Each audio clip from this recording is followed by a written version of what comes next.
पहला हमारा क्वेश्चन क्या है, मूल रूप से बिहार। क्या लिखा हुआ है, मूल रूप से बिहार शब्द का अर्थ। ये बिहार जो अपना बिहार है ना, इसका बात कर रहा है कि बिहार शब्द ना, आज जो अभी बिहार जिसको बोलते हुए, बिहार शब्द कहाँ से आया हुआ है। बिहार शब्द जो हमारा है ना, वो कहाँ से है, बिहार शब्द से। किसे बना है, बिहार शब्द से ही क्या बन गया है, वो क्या बन गया, बिहार। पहले क्या कहा जाता था, बिहार, अब धीरे धीरे क्या हो गया उसको, बिहार हो गया वो। अगर बात करें बिहार शब्द का, तो बिहार शब्दों का अगर अर्थ होता है बौद्ध भिक्षुओं के रहने का स्थान। निवास स्थान क्या था हमारा, बिहार कहलाता था। अब यही धीरे धीरे क्या हो गया, बिहार। अगर बात करें तो यहाँ पे देखिए, बिहार को क्या जाना जाता है, बौद्धों की, क्या कहते हैं, बुद्ध की, महात्मा बुद्ध की जन्मभूमि तो नहीं है, लेकिन उसकी कर्मभूमि बोल सकते हैं, या उसकी जो एजुकेशन वाला पार्ट है वो वाला कहाँ हुआ था, बिहार वाला हुआ था। तो यहाँ पे जितने सारे बौद्ध धर्म के भवन हुए, सब क्या हुए, सारे बौद्ध भिक्षु जो रहे, जैसे बहावर बराबर की पहाड़ियां हो गया, वहां पे उन्होंने दिया गया था भिक्षुओं को रहने का जगह। तो वहीं से धीरे धीरे क्या हो गया, हमारा बिहार बना, उसी को बिहार कहते थे। फिर वही धीरे धीरे क्या हो गया, बिहार। तो ये आर्य प्रदेश नहीं था, ना ही हरियाली का प्रदेश नहीं थे, बस क्या है ये हमारा बौद्ध मठ था। बौद्ध मठ था। समझ में आ गया, क्लियर हो गया क्वेश्चन। अगर हम महात्मा बुद्ध की बात करें, किसकी बात करें, महात्मा बुद्ध। महात्मा बुद्ध का जन्म कब हुआ था, 563 बीसी में। कब हुआ था महात्मा बुद्ध का जन्म, 563 बीसी में। कहाँ हुआ था, लुम्बिनी में हुआ था। लुम्बिनी कहाँ है आपका, नेपाल में है। क्लियर हो गया। अगर बात करें कि सर जी ये जो लुम्बिनी का जो आपको कैसे पता चला लुम्बिनी का, तो ये रूमन दई अभिलेख में लिखा हुआ है। किस अभिलेख से पता चला हमें, रूमन दई अभिलेख से पता चला। अगर अशोक का जो अभिलेख था रूमन दई, वहां से पता चला ये इसके लुम्बिनी के बारे में। अगर हम बात करें कि इनका बचपन का नाम क्या था, सिद्धार्थ था। इनके पापा का नाम क्या था, सुधोधन था, जो शाक्य वंश थे। इनके माता का नाम क्या था, माया देवी थी, जो कौशल वंश, किससे उसी कौशल वंश से थी। कोकिल, हाँ, कोकिल्य वंश की थी ये।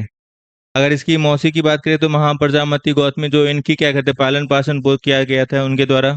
अगर बात करें इनकी पत्नी का नाम क्या था, यशोधरा था। इनके पुत्र का नाम क्या था, राहुल था। अगर बात करें इनके शिष्य का नाम क्या था, आनंद और उपाली था। और शिष्या का नाम अरुणपाली। एक शिष्या कौन थी, अरुणपाली थी। अगर बात करें इनके गुरु का नाम कौन था, अलार कलाम था।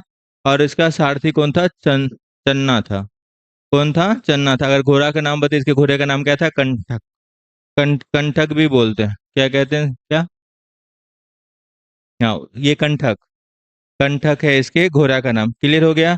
अगर बात करें जब ये फिर यहाँ बिहार शिक्षा आया, फिर ये जब उपास करने चले गए वहाँ गया के एरिया में, तो वहाँ पे ये जब उपास कर रहे थे, इनका उपवास को तुड़वाने का काम, या जो भूख लग गया था उसके महिला, उस औरत का नाम क्या था, सुजाता। और वहीं से उसको समझ में आया, जो आप कहते हैं ना, गांधी हमेशा बोला जाता है ना, मध्यम मार्ग अपनाना है।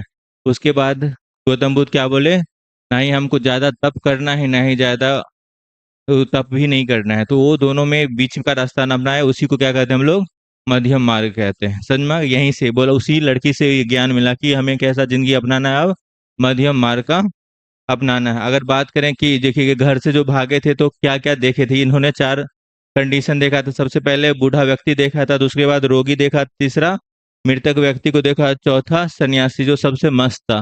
तब उनको दिमाग में वही लग गया और वो घर से चले गए।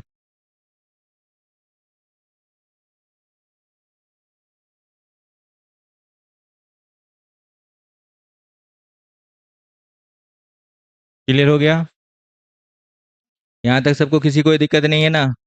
अगर बात करें इनके प्रतीक का, तो हाथी इसका कौन प्रतीक था, माता के गर्भ में आने का प्रतीक क्या था, हाथी था। अगर कमल की बात करें, कमल इनके जन्म का है।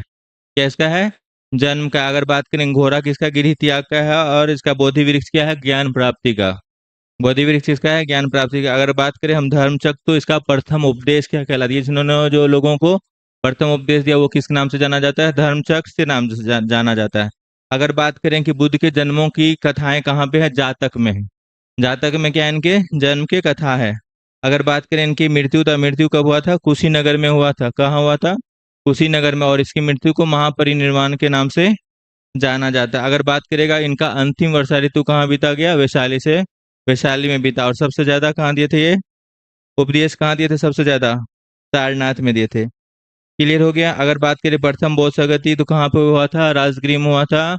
और राजा कौन था, अजात शत्रु था। अगर बात करें अध्यक्ष की बात करें, तो अध्यक्ष कौन था, महाकश्यप था। अगर सेकेंड बौद्ध संगति की बात करेंगे, तो 383 ईस्वी में कहाँ हुआ था, वैशाली में हुआ था। और कौन था, कालाशोक था। और अध्यक्ष की बात करेंगे तो साबाकामी था। क्लियर हो गया। अगर बात करें हम तीसरा, तीसरा कब हुआ? तीसरा बौद्ध संगति 250 बीसी में हुआ था, पाटलिपुत्रा में हुआ था, अशोक के राजा थे उस टाइम। और उसके अध्यक्ष कौन बना था इसका? मोगली था। मोगली कुछ नहीं है, वही हमारा अशोक का क्या है, प्रधानमंत्री था उस टाइम। हाँ, जहाँ पे अभिधम पिटक लिया, हाँ इसमें बहुत बाद में बताते। चौथी बौद्ध संगति कहाँ हुआ था? कुंडलबन में हुआ था। उस टाइम राजा कौन था? कनिष्क था, जो कुषाण वंश का राजा था। अगर बात करें यहाँ अध्यक्ष की, अध्यक्ष कौन था? वसुमित था। और हमारा उपाध्यक्ष कौन था? अश्वघोष था। अगर बात करें हम पहली बौद्ध संगति का, तो पहली बौद्ध संगति में आपका दो पिटक लिखा गया था, विनय पिटक और शुद्ध पिटक लिखा गया। आपका जो तीसरा है उसमें अभिधम पिटक लिखा गया। क्लियर हो गया। और चौथा बौद्ध संगति में बौद्ध धर्म दो भागों में बट गया, एक हीनयान एक महायान। कितने? दो भागों में, महायान और हीनयान। और जो हीनयान है वो किधर चला गया? दक्षिण भारत की तरफ। और महायान कहाँ रह गया? महायान वाला शाखा नॉर्थ इंडिया में। क्लियर हो गया। लगभग बौद्ध धर्म आपका बहुत क्लियर हो गया होगा।